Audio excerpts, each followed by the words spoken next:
Hello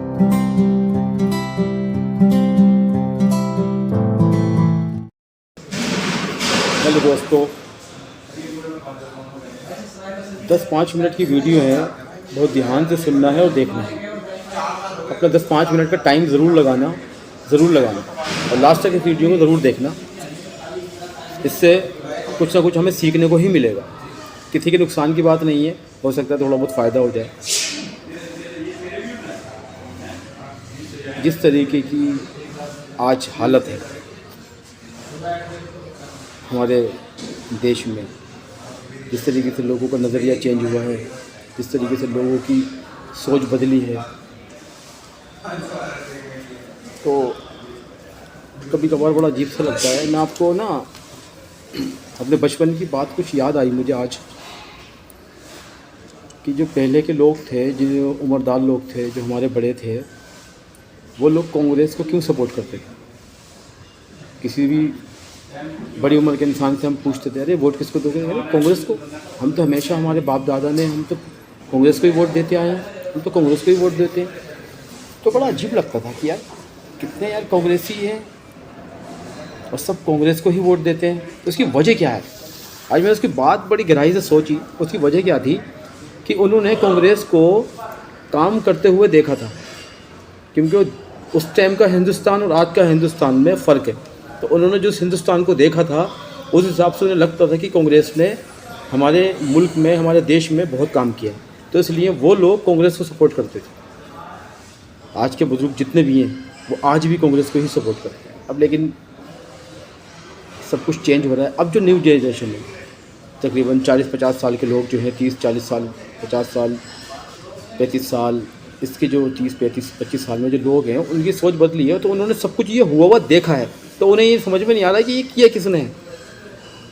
तो इसलिए वो अदर पार्टियों को सपोर्ट करते हैं। वो सोचते हैं कि भाई कांग्रेस ख़त्म हो जाएगी, कांग्रेस ने तो कुछ किया ही नहीं है। लेकिन पहले के लोगों से पूछें, जो बुज़ुर्ग हैं हमारे, वो कहते हैं कि कांग्रेस ने ही बहुत कुछ किया है।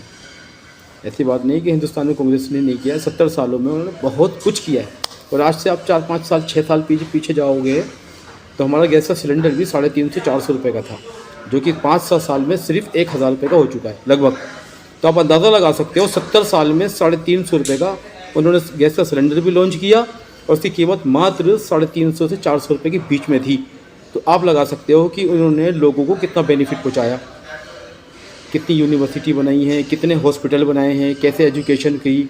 इस तरीके से हमारे हिंदुस्तान में लोगों ने तरक्की की है, रोड चेंज हुए हैं, लोगों का लाइफ स्टाइल, लोगों को कितना बेनिफिट पहुँचाया, कितनी यूनिवर्सिटी बनाई है, कितने हॉस्पिटल बनाए हैं, कैसे एजुकेशन की। इस तरीके से हमारे हिंदुस्तान में लोगों ने तरक्की की है, रोड चेंज हुए हैं, लोगों का लाइफ स्टाइल चेंज हुआ है। और 70 साल में ही हुआ है, कोई 6 साल में नहीं हुआ। बहरहाल ये बात है, सर सोचने की है। इस पे इशारे से ध्यान से सोचना पड़ेगा। वीडियो ज़्यादा लंबी हो जाएगी। एक चीज़ ये है कि आजकल जो सुनने को मिलता है कि हिंदू ख़तरे में है। मेरे हिसाब से हिंदू कभी यहाँ ख़तरे में था ही नहीं, ना है। उसका एग्ज़ाम्पल दे देता हूँ छोटा सा। भाइयों, आप लोगों को सिर्फ ना मैं दिमाग खोलना चाहता हूँ। आपको जो लोग नज़रिया चेंज करते हैं या झूठ सच बोल के जो लोग आपको बातें सिखाते हैं ना, मैं थोड़ा सा नज़रिया आपको चेंज करना चाह रहा हूँ कि आप थोड़ा गौर करो यार इन चीज़ों पे। जो लोग कह रहे हैं उसको छोड़ो, लोग क्या कह रहे हैं। लोगों ने, देखिए, इस देश का प्रधानमंत्री, वज़ीर आला जो हैं वो हिंदू हैं, राष्ट्रपति हिंदू है, यहाँ के कमिश्नर हिंदू हैं, यहाँ के बड़े ओहदों पे जितने भी सैनिक हैं या जितने भी जनरल कर्नल हैं वो सारे हिंदू हैं। यहाँ के सबसे ज़्यादा इस देश में MP हिंदू हैं, सबसे ज़्यादा MLA हिंदू हैं, यानी कि सबसे बड़े जो बिजनेसमैन हैं वो भी हिंदू ही हैं। तो मैक्सिमम जो कमान है वो हिंदुओं के हाथ में है। तो वो ख़तरे में नहीं है, वो बहुत पावर में है और बहुत ताकत में है। ये बात बिल्कुल कहना बेकार है, और किसी को भी सोचना भी बेकार है कि हिंदू ख़तरे में है। हिंदू ख़तरे में कभी था ही नहीं, ना होगा। जब वो मुग़लों के टाइम में ख़तरे में नहीं था, तो अब क्या होगा भाई? मुग़लों ने 1000 साल राज किया और मुसलमान सिर्फ 20% है। तो इसका मतलब ये है कि उन्होंने किसी से भी अत्याचार नहीं किया। हिंदू 80% है। जैसे वो लोग गलत होते या उन्होंने अत्याचार किया होता तो हमारे हज़ार साल पुराने मंदिर, इतने बढ़िया बढ़िया जो मंदिर बने हुए हैं, वो भी नहीं होते। ठीक है, बहुत सारी चीज़ें हैं देश में। आप जैसे गौर करोगे, नज़र डालोगे, देखोगे तो बहुत सारी पुरानी चीज़ें हैं। लाल किले के सामने एक जैन मंदिर है, शिव शंकर मंदिर है, गुरुद्वारा है। कहाँ से आया वो? जब वो लोगों को मार मार के कन्वर्ट करवा रहे थे तो 80% देश में हिंदू कहाँ से आ गए।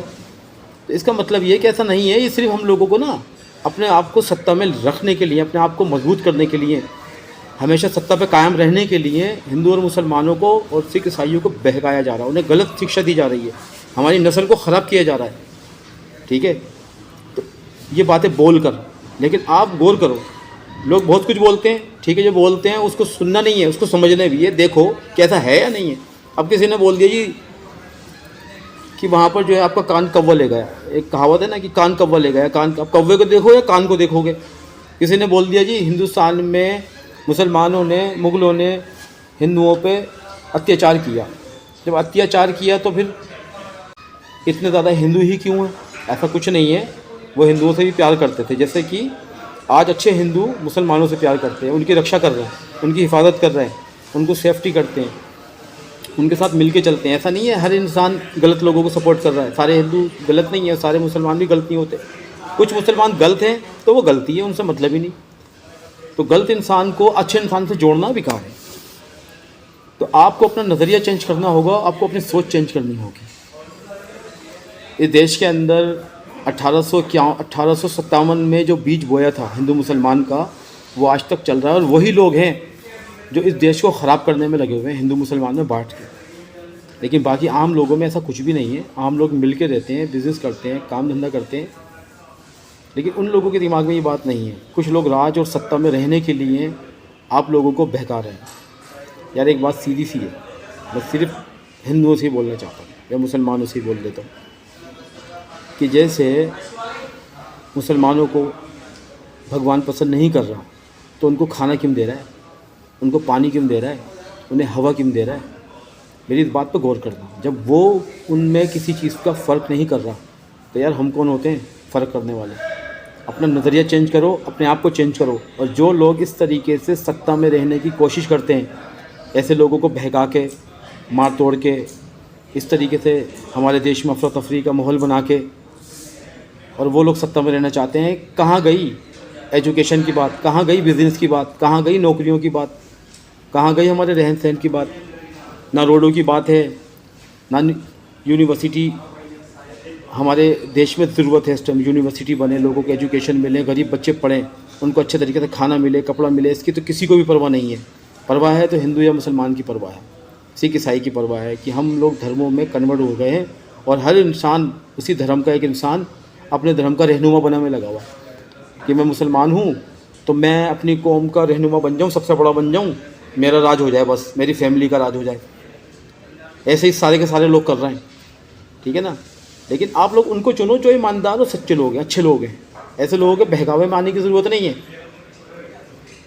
मैंने ये बात इसलिए बोली है कि मैं सारी बातें समझता हूँ, और मैंने कहा ना कि पहले के लोग आज भी कांग्रेस को क्यों सपोर्ट करते हैं, वो इसलिए करते हैं कि उन्होंने कांग्रेस को काम करते हुए देखा है। लेकिन अब जनरेशन जो है उसको समझ नहीं आ रहा, पता नहीं चल रहा, क्योंकि उसने सब कुछ देखा है बना हुआ। उन्होंने अच्छे रोड देखे हैं, अच्छी यूनिवर्सिटी देखी है, अच्छे हॉस्पिटल देखे हैं, लेकिन इसको बनाने के लिए कितनी मेहनत की गई है ये नहीं पता। कुछ लोग सिर्फ पेपरों में बना के बोलते हैं कि हमने ये बना दिया, हमने वो बना दिया, हमने ये खड़ा कर दिया, हमने वो खड़ा कर दिया, हम ये कर देंगे। आएगी ना अच्छा माहौल मिलेगा उसको, ना अच्छी उसे एजुकेशन मिलेगी, ना उसे कभी अच्छी मेडिसिन मिलेगी, ना अच्छा कभी इलाज मरेगा। ऐसे ही मर जाएंगे गरीब माँ बाप, गरीब लोगों के माँ बाप, गरीब लोगों के बीवी बच्चे ऐसे ही मर जाएंगे रोडों पे पड़े पड़े। और जो पैसे वाले हैं वो तो आराम से जाएंगे, 5 स्टार होटल जैसे उनके प्राइवेट हॉस्पिटल बने हुए, उसमें जाकर आराम से इलाज करा लेंगे। लेकिन आप लोग तो सोचो, आप लोगों के पास तो इतना भी नहीं है कि कोई बात हो जाए 20-50 हज़ार या 50 हज़ार रुपये 1 लाख रुपये खर्च करने की, तो आप लोग सॉरी क्या करें, इलाज भी नहीं करा पाते ठीक से। जिस क्षेत्र में आप रहते हो, क्या आपने कभी डिमांड करी, आपने कभी ये बोला कि भाई हमारे क्षेत्र में या हमारी जगह पे भी एक हॉस्पिटल होना चाहिए, जैसे पंत और अरविंद हॉस्पिटल है, राम मनोहर लोहिया हॉस्पिटल है।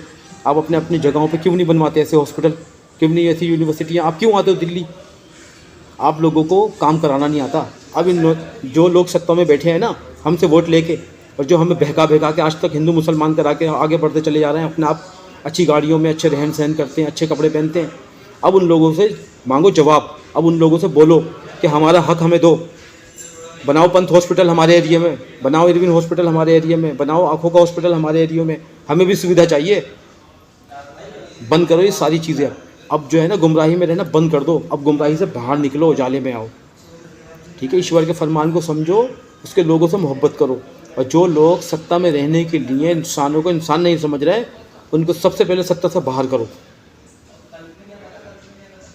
मेरी बात आप लोगों को बुरी लगेगी तो उसके लिए मैं सबसे माफ़ी चाहता हूँ, ठीक है। और आपको मेरी बात सही लगे ना, शेयर करना और मेरे चैनल को लाइक और सब्सक्राइब करना। मेरी बात गलत नहीं है, मैं किसी के लिए गलत नहीं बोल रहा, लेकिन मुझे आप लोगों की फ़िक्र है। मैं जाता हूँ हॉस्पिटलों में, देखता हूँ किस तरीके से लोग वहाँ पे ज़मीनों पर पड़े हैं, इलाज नहीं हो रहा उनका ठीक से। कहाँ से आए हो? कोई कहता था मुरादाबाद से आए, कोई कह रहा बरेली से आए, कोई कह रहा था झारखंड से आए, कोई कह रहा है कहीं से आए, कोई कहीं से, कोई कहीं से। इतना बड़ा देश है, कहाँ कहाँ से पंथ में आएंगे? कहाँ पे पंथ के डॉक्टर इतना इलाज कर पाएंगे? इतने डॉक्टर हैं वहाँ पर इरविन हॉस्पिटल में, या जितने भी सरकारी हॉस्पिटल हमारे दिल्ली में बड़े हॉस्पिटल हैं, वो इतने लोगों का इलाज कर सकते हैं एक बार में क्या? आप लोगों को बात उठानी चाहिए। यूपी में है तो यूपी वाले बात उठाएं कि हमारे भी यूपी के अंदर ऐसे हॉस्पिटल हर एरिया में होने चाहिए। कहाँ जा रहा है इतना सारा पैसा? नेता अच्छे कपड़े पहन के सारा पैसा बर्बाद कर देंगे, अच्छा खाना खा के पैसे बर्बाद कर देंगे, अच्छी गाड़ियों में घूम के पैसा बर्बाद कर देंगे, अपने रहन सहन में बर्बाद कर देंगे। और जिनकी वजह से वो जीते हैं, उन्हें क्या मिलता है? वही 500 रुपये की, 400 रुपये की, 300 रुपये की मजदूरी। भाई अभी भी मौका है, अभी भी टाइम है। अपने अकल को ठीक करो, अपने दिमाग को ठीक करो और कुछ करो। अब करने का टाइम आया है, ठीक है ना। धर्म में बंटने का टाइम नहीं आया। ये टाइम नहीं आया कि हिंदू मुसलमानी करते रहें। इस जहालत से बाहर निकलो और अपने हक की 300 रुपये की मजदूरी। भाई अभी भी मौका है, अभी भी टाइम है। अपने अकल को ठीक करो, अपने दिमाग को ठीक करो और कुछ करो। अब करने का टाइम आया है, ठीक है ना। धर्म में बंटने का टाइम नहीं आया। ये टाइम नहीं आया कि हिंदू मुसलमानी करते रहें। इस जहालत से बाहर निकलो और अपने हक के लिए लड़ो, अपना हक मांगो, जो तुम्हारा हक बनता है। अच्छा इलाज, अच्छी एजुकेशन, अच्छा रहन सहन, अच्छी नौकरी, अच्छी पढ़ाई मांगो, ये तुम्हारा हक है और हक से मांगो। और जो तुम्हें नहीं देते उन्हें उखाड़ फेंको। ये तुम्हारे हाथ में है सारी पावर। जिनको तुमने पावर देके इतना पावरफुल बना दिया है ना, 2 मिनट में तुम उनको नीचे ला सकते हो। तुम्हारी ये पावर है, तो अपनी पावर को समझो हिंदुस्तानियों, और अब अपने लिए कुछ करो। मेरी बात बुरी लगे तो सबसे माफ़ी मांगता हूँ कि मुझे माफ़ करना भाई, मैंने आप लोगों के लिए कुछ सोचा। और तुम्हें सही लगता है ना, शेयर करो, लाइक करो और इस बात पे अमल करो और लग जाओ आज से ही अपने अपने काम में। अब किसी की झांसे में नहीं आएंगे हम लोग, ठीक है सर। Okay bye.